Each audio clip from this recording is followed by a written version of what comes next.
with us today for our conversation. So they're going to tell us a few things, but we're going to tell them a few things too. And they may have some questions for us so that we can share information and learn a bit from each other. And we're so happy to have you here. Maria is in Faculty Affairs currently. Come on in, Brett. And her area is sociology, and she has a faculty appointment with SUPA, yes? And Holly is with the Department of Curriculum and Instruction in the College of Education, and she's interested in literacy. And they're both interested in this topic, underrepresented learners, as I can say the rest of us are too. So we're all in good company.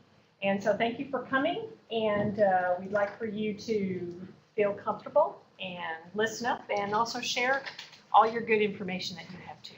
Thank you. Okay, so thank you, Laurel and Pete and the Link Lab for opening up this great space for us to have this conversation. This is definitely a conversation, and we have a number of other experts here with us, so I'm hoping they'll jump in as we get started.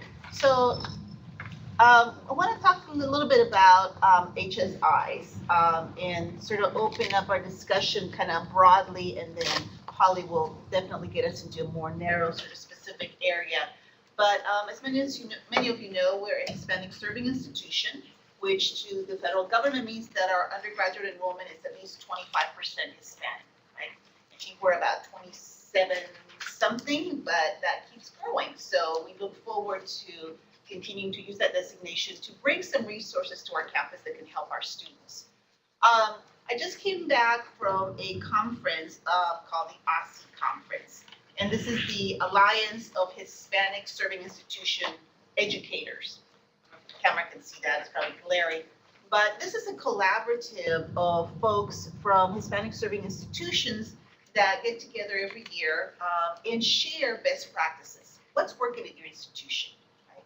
And it's a group of very generous colleagues that are happy to share the programs that they're engaged in their institutions. They're happy to share copies of their Title V and Title III grants.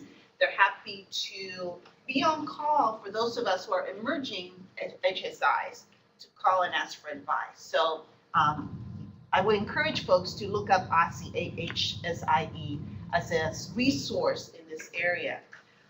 So this conference just a few weeks ago in San Antonio, the discussion was the growth of HSIs. We had a 100% increase in Hispanic serving institutions in the last 20 years. So as the demographics, change in our country, we're definitely seeing that impact. We were seeing it in K-12 first, now we're seeing it at higher education institutions. There are 409 HSIs currently, and they enroll about 60% of all Latino undergraduates. That's more than 1.5 million students that are enrolled in institutions like ours. And we'll see again that shift continue with about 12 HSIs designated every year. And the designation process is one where you submit documentation to the Department of Education that you have at least 25% enrollment of undergrads that are Latino, Hispanic, and then the Department of Education allows you to have that designation, which opens the door for you to apply for Title V and Title III grants. So the types of institutions that exist within this category, there are 190 that are 2-year public institutions, 125 that are 4-year private institutions, and then you'll see the rest of the numbers there. For me, this opens an opportunity for places like us, like UT Arlington, because the majority of HSIs are these 2-year institutions, right? Community colleges.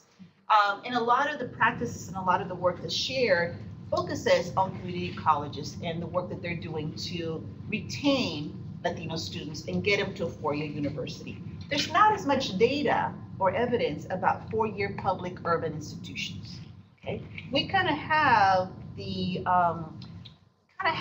an edge, if you will, as UT Arlington in terms of developing some practices and programs and activities that really impact the success of those Latino students, particularly as we get them from those 2-year colleges. So a couple other things that was mentioned at the OSSI that I wanted to highlight is that supporting, getting Title V grants or Title III grants for our students, that money is not only for Latino Pell eligible students, right? Those are for programs. They're institutional grants that are focused on increasing the capacity of your institution to support students. So whatever programming that you create, right, clearly you need to be able to hit on those populations, but they benefit all of our students. So thinking about, again, the kinds of activities, engagement, mentoring programs, summer bridge programs, whatever you think might be applicable in terms of helping our students succeed, ultimately all of those activities end up benefiting the rest of our students. In particular, when you look at our student population, we have a lot of first-generation students. Engaging faculty more actively to use data to identify needs, design, and deliver response. I saw this time and again in many of the programs that were presented at OSSE, where faculty were engaged in identifying, for example, in courses, gateway courses, where you have students that may not be able to perform at the level that allows them to move into their major, right? So working with faculty to identify where are those areas that students need additional support. In some cases, those faculty members developed summer courses that the grant allowed, allowed for payment of faculty of a stipend to develop these courses that hit on those areas that students needed additional support in. Then those faculty had the option of also delivering those courses or having graduate students deliver those courses. So you had, sort of this nice pathway, if you will, from identifying needs to identifying content to identifying delivery in a way that got those students ready for the courses that these faculty members taught, in the fall. And some of those happened through summer bridge, some of those happened during the school year. So there are a lot of variety of interventions, but many of them, again, engage the faculty actively in identifying what those needs are and what the response should be. And then the last point that was brought at OSSE was about engaging each campus on identifying or defining what is an HSI. What is an HSI for us?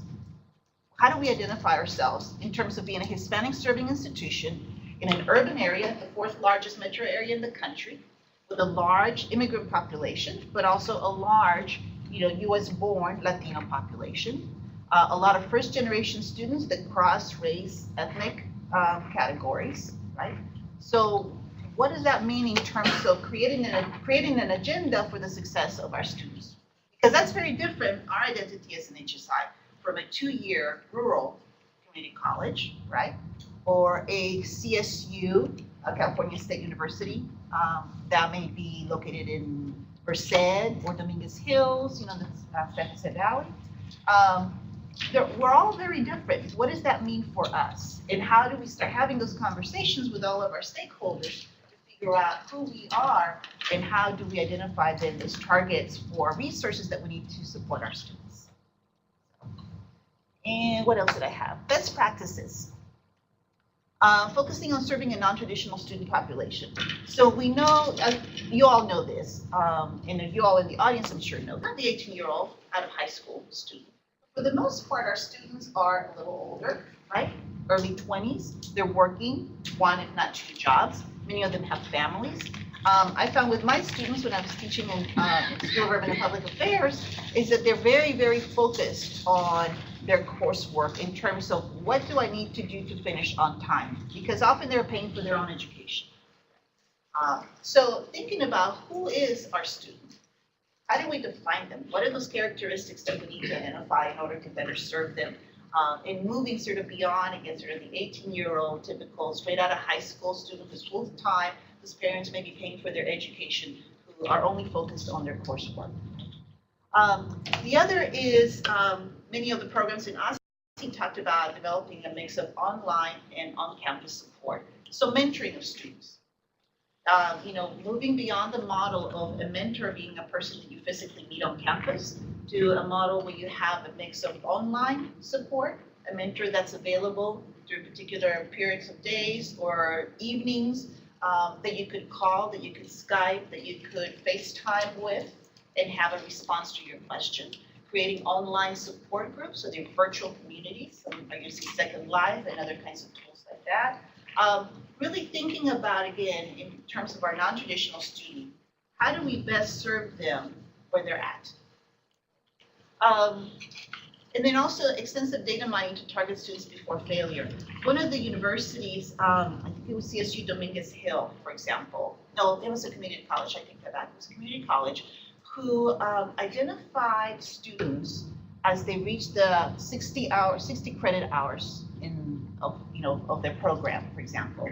And then those students receive a very nice letter on university letterhead saying, you are now eligible to transfer to a UC or a CSU. Okay, congratulations. Okay. You need to set up an appointment with your advisor to figure out what courses you still need to make that transfer effective, to sign up for orientation at the university that you've targeted, to kind of get them moving right on time. Now, this letter, they actually received it not when they got those 60 hours, I take that back, it was actually shorter than that, it was like 45 hours. Because they wanted to target those students early enough in the process before they get to 120 hours and they haven't transferred, right? And they're still kind of flailing around figuring out what they should do next. Because we all think, somebody's gonna tell you at some point, hey, you need to do something. That doesn't always happen because we don't have very large institutions. So they use quite a bit of data mining of their students to identify them at those critical points and make sure that they knew, okay, you reach a milestone where you need to take this next step, and here's the support to get you to those next steps, and sort of walking them through that process so when they arrive at the institution, they're ready to go.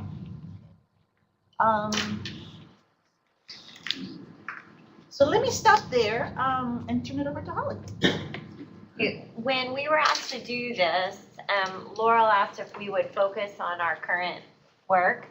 And so I'm going to tell you just about the research project that I'm working on right now. And it's, while connected, it's different. It's more of a micro view of the things that we're talking about instead of the macro, university view.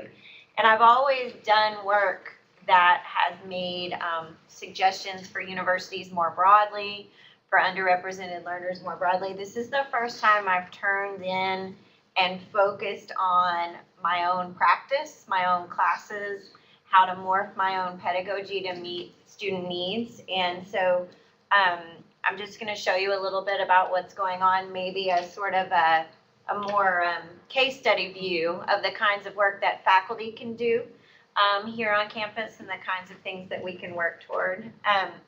I am funded by the Greater Texas Foundation right now, and they have agreed for some reason to help me out with this project. And I'm still early. I've only completed one semester of data collection. And so, everything's pretty preliminary right now, but I wanted to kind of show you how the ideas that I'm looking at are impacting courses and students. So my interest is in college and career readiness and then connections to underrepresented learners.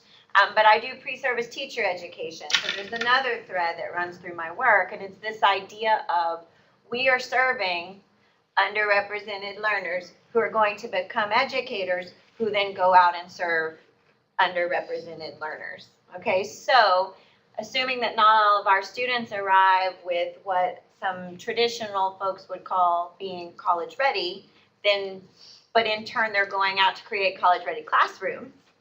So where is their disconnect? How can we, kind of stand in that gap a little bit and help them with those concepts while they're still here with us? So I said that before, it's a 3-year project, but I may not have mentioned that, but that I'm one semester down right now. And so I kind of collect and analyze as I go, but then I collect broader, groups of data that I haven't really gone through yet. So this is just some of my preliminary things. So what I'm finding out, and I don't know if it's surprising or not surprising when it comes to the research, but my students, I ask them now, right? They're juniors and seniors. And so you've made it this far at UTA, having transferred in, having, been here. So what is it that was the hardest for you in making that transition? Was it study skills? Was it organization? All of the things that we read about in some of the transition literature.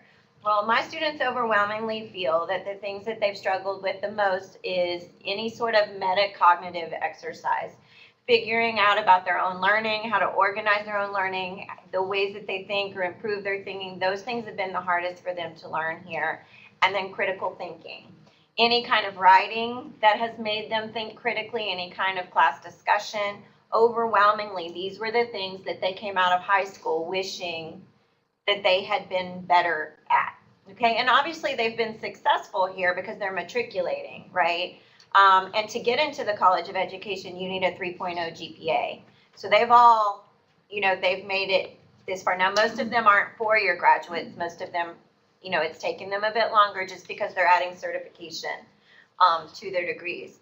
But so what this has meant for me with my classes, in that it was a bit of a surprise to me, in the sense that I didn't think they would pinpoint those things so early, but they did. And so it's meant for me that I've wanted to be very, very strategic about addressing these two issues in my course delivery, that I've wanted to be very explicit about the ways that my course is set up to help you think critically, to help you exercise those metacognitive strategies, because a lot of times I do it, but they don't know that they're doing it, or they don't get to reflect on the ways that they're doing it. And so I've been very intentional about mapping my course, about collecting, helpful student data to help me figure out what they need, not only to help the course for the next group that comes through, but to help them while I've got them as well, because every semester, it'll be slightly different.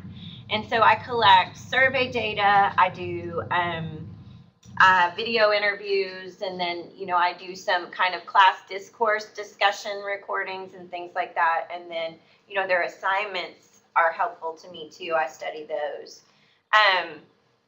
So my course map has become something.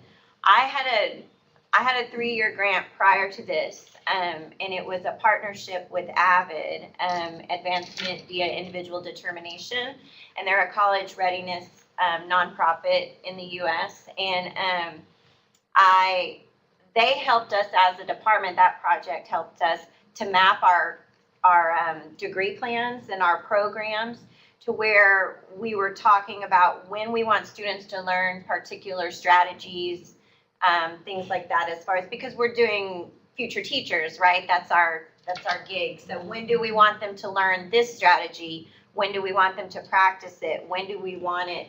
And so we mapped our entire, syllabus by syllabus across our courses, so that we weren't just assuming something got introduced but didn't. We were just very, very intentional about that. So in the meantime, I made a course map for this project where I map everything that I want to introduce by when, how I want to see if they've, how they're achieving at those particular things. So I've taken some strategies that I was already doing and I've modified them. One thing I do is, one popular strategy in the classroom is their vocabulary awareness charts, where you give a student a vocabulary word or a big concept. It needs to be something that they're going to be addressing repeatedly. And you ask them to define it, and they do the best they can. But then as they learn, they keep track of their learning until the end. And then they say, okay, now that I've learned this information, this is what I know this word to mean, and here's how I know that I've learned that. These are the things that taught me that. And so I've started sort of a semester-long thing, for example, with metacognition. What does metacognition mean first day of class? And then they keep track of everything they learn, all of the strategy. We sort of, so there's two parallel columns there where they're keeping track of what they learned about it as a concept, but then they're keeping track of their own learning. How did I learn that? What in instruction helped me grasp that? What strategy presented to me, and they keep track of that. And then at the end of the semester, what did I know then and what do I know now? And then how did I learn that? Like, what strategy did I practice that was effective? What tools have I practiced that I can use in other courses or in, things like that, just making them conscious and aware too. So is that kind of a journal that they're keeping there? Well, so it used to be just a single strategy I would do that they kept, but now I've started something that I call a thinking journal. So I'll explain that actually I'll skip to that and then I'll go back to Socratic Seminar. So in English education, what's very popular are writer's notebooks, where students keep composition books, and they draft, and they, it's just their little book. They decorate the front, they draft in it, they think in it, they do those kinds of things. And I thought, well, what if I made their writer's notebook someplace where they can house their thinking? So I call them thinking journals. And when students learn a new concept, they put it in their thinking journal and they reflect on the concept, how they've learned it, how they might use it. If they ever teach it in their own, field experience, then they reflect on it as a teacher. So I have them reflect as a student initially. How did I learn this? What were my struggles? What were my hang-ups? What do I need to figure out? And then how did this impact my thinking about this concept? So they're constantly keeping track about the way that they think about concepts. And I'll show you a couple of pictures from there. So it's not a new concept, right? Interactive notebooks are very popular in lots of courses and things like that. But I wanted, again, it was part of that being explicit. I wanted them to know that it is a thinking journal. It's a place to organize the ways that you're learning. Did you learn that from an online experience? Did that happen from, because some of our strategies I'll introduce online, and when you did a web quest, how did it work? Have you used it in your classroom? If so, then there's a whole other layer you add to your journal about the way that you taught it, about the way you learned when you taught it to your classmates. If we just keep track of everything now, so they have it all there. And then the Socratic seminar I've always used, but I've been, again, more emphatic about it now, inner circle, outer circle discussions, where I work with them on developing higher order questions and self-led discussions about material, and then, we debrief and do those sorts of things about it. So this is an example from one of their thinking journals. You can't really read it very carefully, but you can kind of see they took down the strategy as I taught it, okay, so that they could learn how to practice it. But then I had them reflect as a student, and then I had them reflect as a teacher. So when I'm a teacher, here's how I would use this. This is what I would think about it. But they reflected immediately as a student. Now, some of them layer their journals where they have overlays where there's a student reflection and they'll flip it up, and there's a teacher reflection. It just kind of depends on the way that they want it organized. They'll put the rubrics in there that I have, and then they'll staple any work that they did with that so that they have their own work to go back to and see and remember. And then now that they're in field experience doing student teaching, they take these with them, and they tab things that, they've practiced, or things they want to practice, or things that they're learning. And then this is an example. One of the strategies we use is a pre-reading plan for text. We never jump straight into text. We always have a plan. We always, I teach them that you never send a student into text cold, right?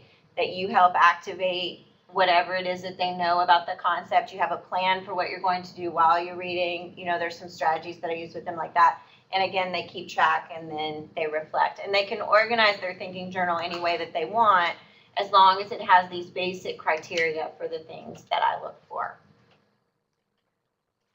Okay, so next semester, I've determined just from looking at the preliminary survey data that I've created a faculty development module on metacognition, and I use it. I've traveled to a couple of universities to do it, and it's basically about, how to embed metacognitive strategies into your courses. And so I'm making a student-friendly version of that to embed in my course, because I think they need more. So I'm going to embed that module, and then a critical thinking module as well. And then because we're teacher educators, I'm thinking in terms too of like state standards and acronyms. There's other things that have come up that I want them to then metacognitively work through once they've learned that module. So I'm working on that now. And then I'm going to keep videoing and audioing discussions, but I have, there are some particular ones that I want to get at, so I can do some more discourse analysis on the way that they're talking to one another, their classroom conversations about these, more than the ones when I'm embedded in the discussion. And then I'm adjusting my survey questions too, because right now I sort of assess what they're learning, but I'm also interested in their thinking processes too. I want to figure out ways to get at, how they're thinking, what they're thinking about, where their hangups are, where they're bumping up against things. And so that's what's happening, because I teach the class every fall, and then I follow them into field experience in the spring. And so by the time I teach it the next time, these are the things that I'm going to change. So this is more Maria's slide, but one of the things connected to my work and her work that we think when we think about the future is that we think it's important to figure out ways to assist faculty in strategic planning for their courses with a focus on these underrepresented learners and, helping them address some of the hiccups that they might, come into contact with in a course by course or a program by program basis. And some, at the OSCE conference, a couple of folks floated ideas around having faculty even do a survey at the beginning of class of their students to get a profile of who's in their class. Do you have a computer at home? Where do you study? How many hours do you study at night? Sort of thinking about your course and sort of the expectations and assumptions we make about students and kind of putting it out there and see what you get back, right? So I do that with SurveyMonkey with my students. And I also collect some general data about were you urban schooled, were you in AP classes? I get sort of their educational history as well. And then I have some open-ended questions about college readiness, metacognition, a couple of things. And then at the end, I resurvey them, I post-test them, I guess, in a sense. And then they have to look at their old responses and talk about anything that changed and then why it changed. What happened in this course that helped you get there when you started here? And then there's that whole question of what do you wish had happened in this course? Where did it fall short? Where do you wish we had taken it further? And so those things help me not only to get to know them, but to prepare the course for the next round of students that come through the door. I think being that deliberate, sort of in terms of helping them process sort of what they know, what they don't know, what they need, in a very almost intrusive kind of way, right? I think it's, again, a theme that I heard often come up in our conference and other Title V kinds of sessions, that we need to be more intrusive in terms of, particularly for first-generation students, of helping them identify sort of where they need help and when, and being very deliberate about the process. As a first-generation college student, I never went to office hours. I mean, the first time I went to office hours for my faculty members was like I was a junior, because I was terrified. I thought they're going to discover that somebody made a mistake and they accepted me to UC San Diego, that I shouldn't be here, right? I don't want to out myself. So again, in terms of being much more deliberate and proactive to help those students start to connect and reflect on how they learn, what they need, how to access it, I think is really important. So a couple other things, and jump in, guys, because there's a lot of expertise here in the room, so please jump in. A couple other things sort of future work, working at large-scale interventions for serving students. Again, a lot of these Title V grants service 200 students, or they service 50 students, or they're serving, they're, to me, coming from a campus of 30,000 plus, right? I think, gosh, again, we have this opportunity to really impact a larger group, and I think a lot of the work that we do, we're helping people change their family trees. Right? Truly we are. We're helping a lot of those first-generation students change their family trees. That's important work, but how do we do it at a larger scale? How do we learn from what we do in these smaller cohorts and scale it up? I'm glad you brought that up. Yeah.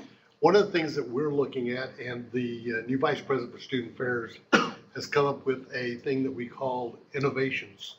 Things that we're not necessarily doing, or things that we're doing well that maybe we need to take on a bigger scale, and we can put in for a small grant within Student Affairs. And this is for Student Affairs people. One of the things that we're looking at, and Orientation Office and the Parent Family Office, we submitted a grant for orientation for Hispanic-speaking parents. Excellent. That we'll have, because what happens is we've noticed that at orientation, and so I'm taking it even further back than where you're at, because you're already working with the faculty at this level, but maybe we could help cut off some of that if we can educate families on the front end of this by doing it at an orientation, so they understand what orientation is all about. So that's what we're really trying to produce, is something so that we give them information that they've never heard of before. It's let's face it, their first time in college, period, Right. for anyone in that family. They have no idea what they're doing. They're completely lost. And a lot of the families that we're speaking to right now are completely Spanish speaking, and that's the only language that they use, except for the students coming to UTA. Well, and it's important because the data show that Latino students, they remain with their families predominantly when they attend college. So that unit becomes even more important, to the discussion. And having somebody, and I know in your office you have a number of folks that are Spanish speaking, right? So beyond the orientation that they're able to access, to have somebody that they could call, right? Believe it or not, we don't have that many. Okay, I do most of the translation. okay. Well, that's something that we For aspire and student we need affairs. to do, right? Yeah, but what I'm finding is that we need more and more of it outside of our areas. One of the colleges that presented at OSCE had a 6-week course for students that didn't test into the math or English classes that would put them in line for their degree, right? So these are students that had some deficit. So the 6-week course that the students were offered to take were first presented to their parents in Spanish.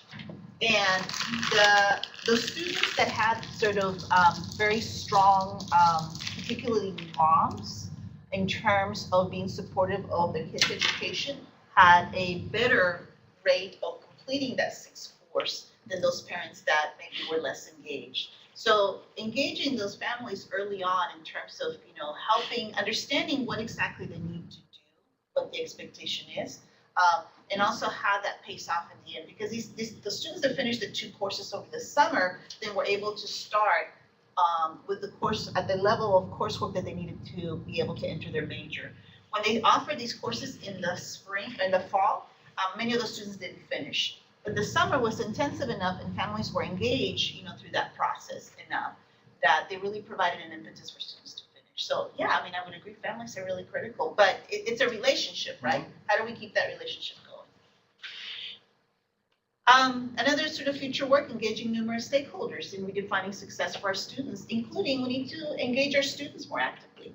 And I think you're doing quite a bit of that in terms of sort of asking students sort of how do they learn, what are you getting, what else do we need, what happened that you need to, that you learn, what was the process of learning that you can take elsewhere to another topic, discipline area and use that. So how do we do that? How do we engage folks through the process? Not just when we get a grant, but as we kind of grow as an institution. The other one is one that, again, at OSCE and other conference people talk about all the time. We need to hire faculty that look like our students. And there's we could talk for hours about, research and how to do that.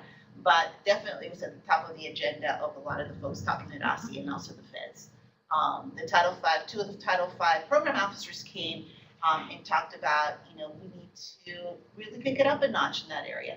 We really need to figure out what we need to do to not only hire, but keep and tenure folks that look like our students. And then the last, again, as I mentioned earlier, is HSI, we need to position ourselves as trendsetters. We really are. We have this opportunity as a large, comprehensive urban institution where we don't necessarily have to go out and knock on a lot of doors to bring students in. Those students are here and they're coming to us, right? So how do we better serve them? How do we help them change their family tree? So experts in the room or experts online, I know there's a lot of folks out there. Jump in, call in. How do we? Yeah, someone, 1-800. no one's put a question in yet. I'm wondering the chat. 1-800 call Holly. Yeah, Pete. I have a comment more than a question. I was really struck by the 2 big things you had at the top of your list, Holly, metacognition. I would say are universal challenges for all of our undergraduates. I spend a huge amount of time thinking about all students struggling with those issues. Are there particular nuances here? You would say that because of an educational background or experience, they may have had less of a particular X or Y than the student who came through, say, Arlington ISD, or is it a more universal issue? I would say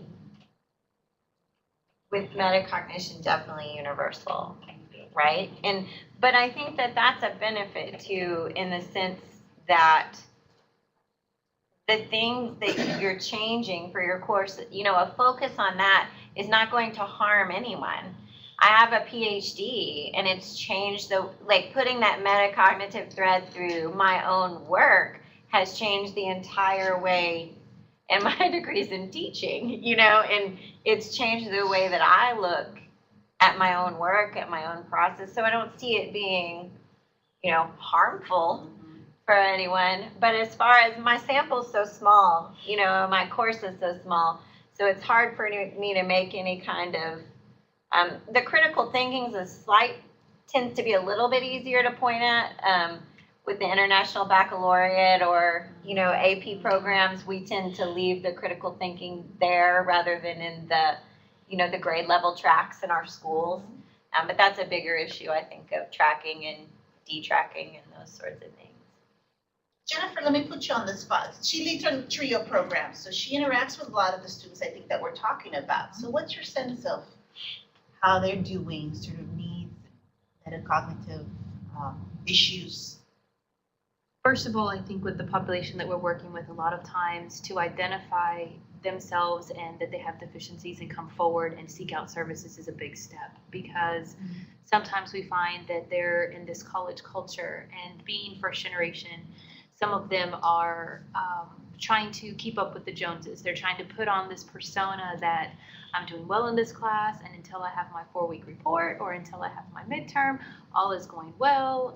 I'm valedictorian at rural high school X, and I'm just going to do awesome here at a 4-year public urban institution. And so, you know, I think that's a really big step is first of all, them making that step to seek out services. The program that I work with, we take a very intensive approach to helping them be successful. We intervene in various points of their life. We get to know them on a personal basis. Over 50% of the students in our program are Hispanic, and over the last 3 years, that has shifted from Black African American. So we've seen a shift where half of our program was one demographic, and now it's completely a different demographic. So that has also changed our service delivery and understanding more about the family dynamic and the cultural differences, and helping students adjust as a person, and then refer them to campus resources that they have. But it's definitely vital for an institution, whether it be UT Arlington or other schools that are similar, that we develop programs and have them in place to have a space for students to be successful. They are coming from college, 2-year colleges, some of them lacking some skills and underpreparedness that the 2-year schools didn't quite get to develop, but they've had a lot to work with. And then coming from high school ready and kind of building in supports in place to help those students through, and realize that students are not just academic vessels just wandering through campus. They're a person.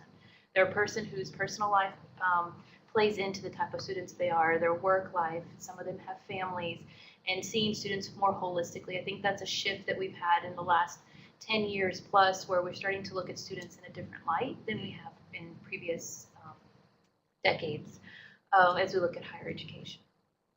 How do they find your program? Are they recommended to send your direction, or do they find you on their own, or how do they come to you? That's a very good question. Over the years, we've surveyed our students, and more it's through word of mouth. So that is the most powerful way that we outreach to our students is student to student, as well as partnering with key areas on campus, with faculty, with other service offices. Also our named Student Support Services. When a student's looking for help and they're in a panic, they find that on UT Arlington, we get a high volume of questions that we are not the experts on, so we do a lot of referral. But luckily, because we have connections with offices like admissions and registrar, financial aid, the parents center, we are able to give a more soft handoff, a more direct handoff to students. But again, being a grant-funded program, we do have a limitation to the number of students that we could serve. Like Maria mentioned, you know, you have programs of 50 and 200, and that unfortunately is a limitation. But my staff and I do go out and do service among the UT Arlington community to try to help get the word out and share our skill and knowledge to impact other students that maybe aren't in our program, but that we could still touch with information. Tanya, thoughts?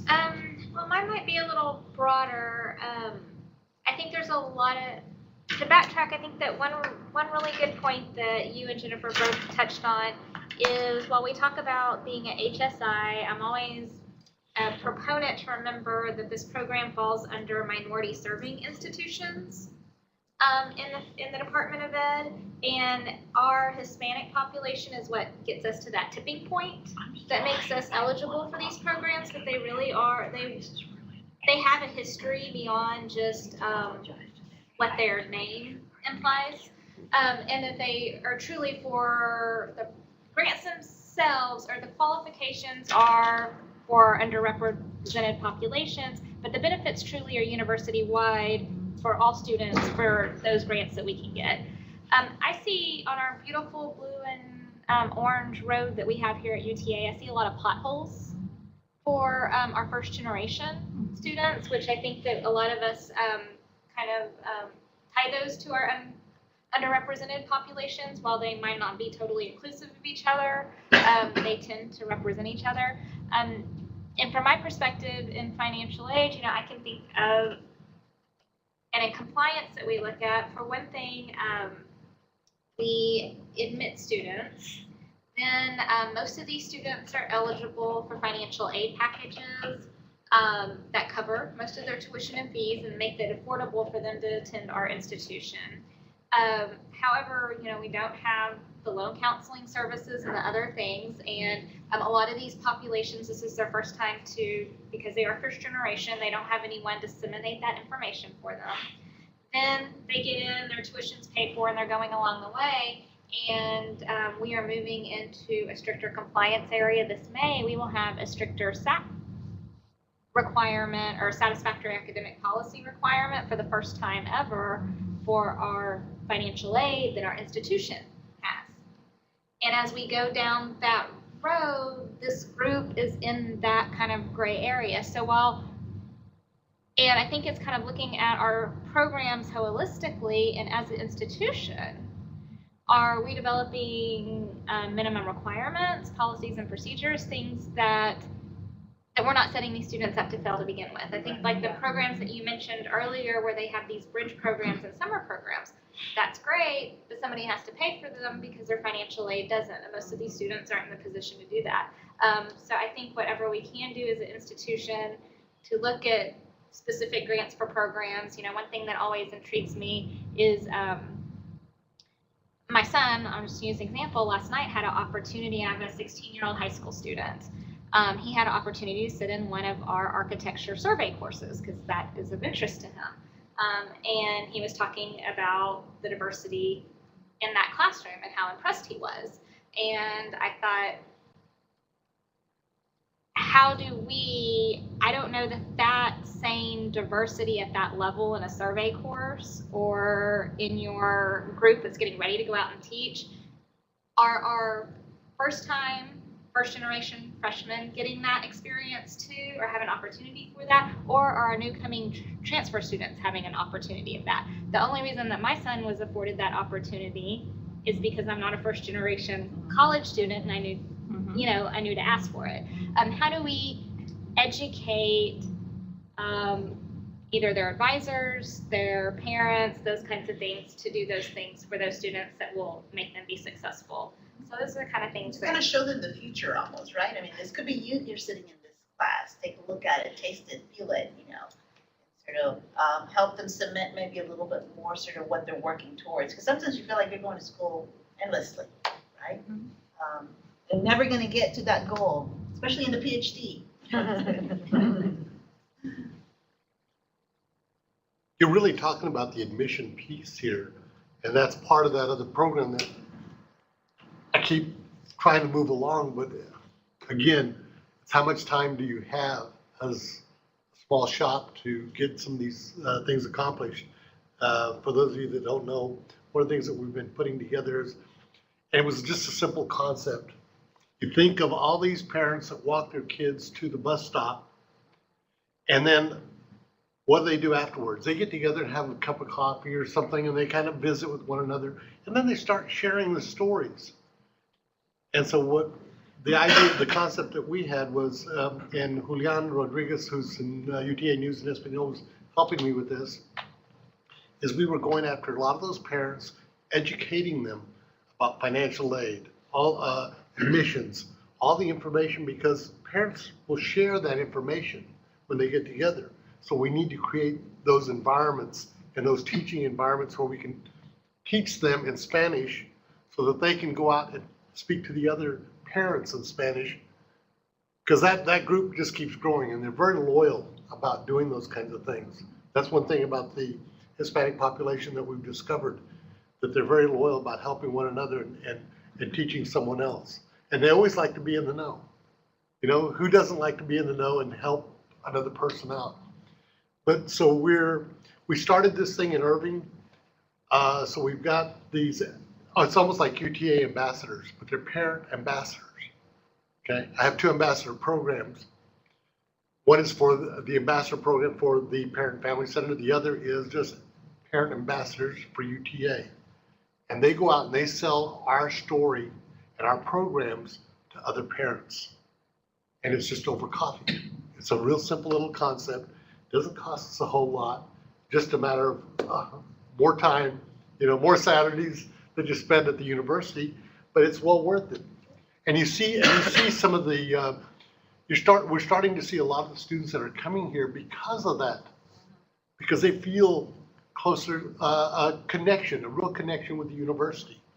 And so I'm kind of loving it, but again, it has to be on a broader scale because we're such a small, you know, drop, but it's kind of, you know, has that ripple effect. That's a challenge, right? How do we scale up this stuff? Where do we find the resources? And, you know, there are some federal resources as a HSI that I'm hoping we'll start to claim, you know, more of that money to help our students. There's a Title V grant, there are Title III STEM grants that will come available in 2016. There's cooperative grants where UTA could partner with a community college. They don't even have to be an HSI, although we do have HSI community colleges in our area, so we could partner and do a cooperative grant to create these pathways for our students to be more successful. So I think there are opportunities to do that. We just need to, you know, to win them. So, but you had your hand up. Well, it's kind of related to that. I used to teach science at a university school. And my problem wasn't with the teaching, it was with just boneheaded things the administration would make us do. And the systems around us and the things that came from the state and stuff like that. It was just so limiting sometimes and so just tone deaf. And so my question is where do we go to advocate for these changes that need to happen on a systemic level? Not just for the rules and requirements, but also for the funding to get these grants to release, you know, to get more funding to people that need them. And where do we go to advocate for those kind of things, changes and things? Well, you know, I spent some time in, as part of my fellowship actually, with the Greater Texas Foundation. They take us as fellows places to talk about these things. And so we spent a week in DC with the financial aid lobbyists. We met with the community college lobby. We met with the Department of Education. You know, I mean, yeah, it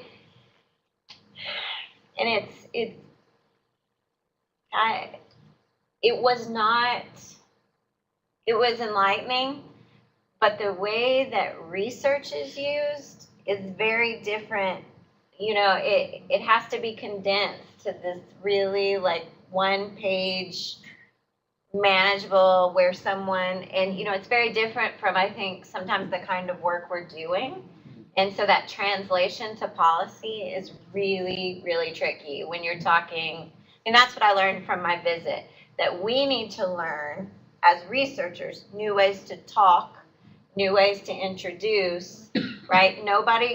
They basically, and we met with a couple of the Latino lobbies as well about, you know, she was like, I need a 1-page document, not a 25-page article. Like, you give me the article, I'll condense it, but when I walk across the way, you know, and then those lobbies get together and do things. And so one thing I learned is that we are not speaking the same language, that the people who make policy don't talk like we do on paper with my, you know, so there's some of that is on us. We've got to come up with ways to present our case more effectively. and to ask for things, you know, more effectively, instead of being so, if we want the money, if we want the change, if we want those kinds of things. But then money comes with strings as well. So Lots of reporting, lots of, accountability. A couple of the things that the program officer shared with us was that they want to hear about our problems. What they want to fund is opportunities. So what opportunities can we present them that they could fund and grow or support or et cetera? But I think you're absolutely right. How do we translate, you know, our years of research that we've condensed into a 30-page paper, and now you want it in bullet points in one page, preferably half a page, with a very brief intro? What are the takeaways, right? Yeah, Tanya? Well, I used to be a lobbyist, so Oh, there you just go. call me. Okay. So yes, we want everything in 3 bullet points. Tell me what it's going to do for my constituency. Tell me what the bottom dollar line is and how many people. And if you give me less than $1 million, then you probably don't have my ear. Like as far as the impact at the end, you know, there has to be, and all the things they're competing with, just like here at our administration at the university, you know, what's going to give me the largest impact, and they're in that same space. One thing, Maria, that I think that this conversation, and I think we've talked about it, is, and I think what you shared is great, as you said earlier, is what are we already doing on campus? And can we identify those things, get those down to 3 or 4 bullet points of what those look like, and then look at those and say, okay, which of these would make the best research, have a great impact? and how can we coalesce, right? Instead of, like, where do all of the projects that we're already doing, like, how do they fit? Is there something already happening that interact. we want to tap into? I would love a graduate student that might be interested in a research project. I would be happy, because that was kind of the impetus of us creating this HSI task force, right? We put a call out to everybody on campus and said, if you work with Latino students, underrepresented students, first generation students, anything related to these populations, come together and share as we thought about applying for our designation. And so we had a group of about 25 maybe or so, kind of, you know, shifting. And we meet, you know, I think we met a couple times a year now, to just kind of share. But in terms of having a much more sort of concrete matrix even of what all everybody's doing, what are you looking for, where's the synergy? How do we start thinking about these opportunities that we can create to go after funding? And I That's think, a great idea.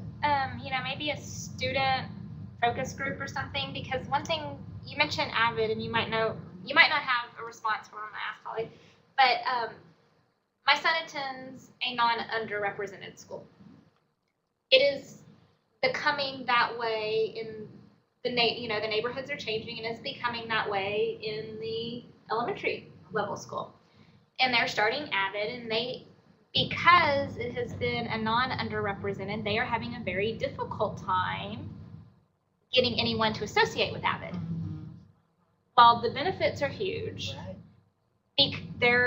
the people that it would benefit, so like the students that would be like in TRIO, like you were saying, they're trying to figure out in the blend in, they don't want to associate or identify as an AVID student. But typically, AVID Elementary, the model is school-wide. It should not be selected the way that it is with mid-level and high school. It's across the board, college readiness skills with the entire elementary school, and it's meant to be that way for a reason, so that all of the students are developing those things. And then traditionally, you move into a self-selection model when you get into the 6th grade, and then 6-12 is the cohort model for AVID. So they're having problems with it, and I don't know if it's the transition from elementary into junior high, but I've, you know, counselors have talked about it and stuff, that they just can't, the students that they've identified that they work with that need to be in it don't want to associate with it.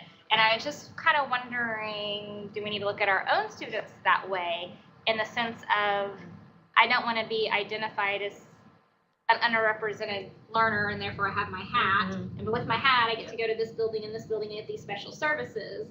How do we give those services without maybe that label taking place, or, you know, that we maybe take that into consideration? I think that's an excellent point. Well, I We hate create to- spaces I like hate the to library. stop because we're having such a good conversation. But so we could continue, but I do need to let you know that it is 1 o'clock in case you need to wrap things up and go We away. do have a question online. Oh, we got a question? Okay. Well, if you have to go away, then go away, but we'll keep talking for just a few minutes then. And if you haven't signed up, please sign up before you leave. Yes, yes, we'd like to stay in touch with you because I have a feeling we're going to keep talking about these things. What you have So a I'd raise question? this one, sure. How can we get the high schools to realize that some of the students who are attending the collegiate high schools, those hours that are not necessarily prepared for four-year institutions? A lot of those coming from really South Dallas. So doing with academic support and asking for help needs to be taught in high schools as well. And the students need to expect this resource rather than coming in unaware with what's available to them. So that's what the point is here. Well, I don't know that I have an answer, but I know that as early college, high schools have been on the increase. In the last couple of years, universities, particularly in our system, so like I work with folks at UT Permian Basin and at UTPB, they've started to get a large influx of 16-year-old freshmen or, because you come in with 40 hours, so basically, so I've heard these conversations start to happen. So what do you do with a 16-year-old freshman, who is in, and then who is ultimately in classes with the 21-year, right? Like, That's a big difference. mm-hmm. And from what I've heard, just conversations in the state, it's perplexing. People are starting to talk about it because it's a new problem. It's a new issue. Well, we get to recruit all these students with all of these hours, and now they're here. But I don't know how well we were adjusting or dealing with students who lacked these, organizational strategies or study strategies before, and now, and then you throw them into this environment, it's a little bit tricky. So I've actually heard those questions at a couple of meetings I've been in lately, and I think everyone is stumbling with that. Well, I think it's lunchtime, so thank you all. Thank you, Holly. Thank you, Laurel and Pete, for hosting. We appreciate your coming, and we hope to do it again and continue this. And thank you for all your input and all your very interesting stuff. So thank you.